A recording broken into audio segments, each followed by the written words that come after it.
এই ক্রাঙ্কে তিনটা দিছেন?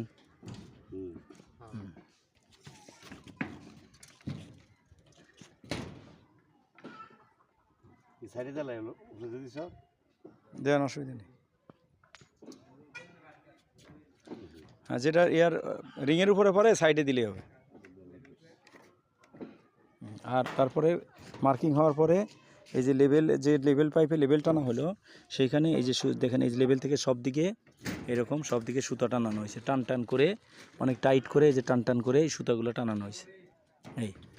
এই সুতাগুলোর এখন আমরা এখানে নিচে একজন লোক যাবে, ওর উপরে একজন লোক থেকে হ্যান্ডেল দিয়ে এরকম লেভেলগুলো চেক করা হবে। এরকম প্রত্যেকটা রুমে লেভেল চেক করা হবে। লেভেল চেকের পরবর্তী কাজ হলো, লেভেল চেক হয়ে গেল তখন শিটগুলো দেখে চেক করে আমরা